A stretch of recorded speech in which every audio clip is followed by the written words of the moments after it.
আসসালামু আলাইকুম।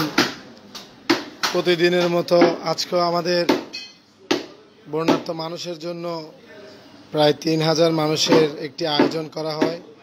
এই আয়োজনের জন্য আজকে প্রথম 2 দিন ছাগল দিয়ে দেওয়া হয়েছে, পরের দিন মুরগি, কালকে দেওয়া হবে গরুর এবং পশু কী দিয়ে দেওয়া হয় সেটা খালেক কোম্পানি জানে।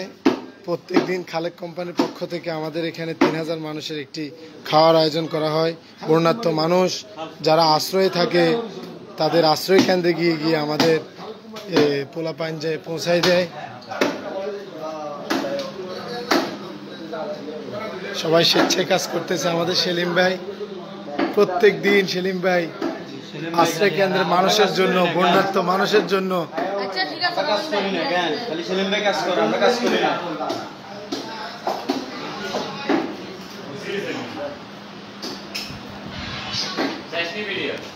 না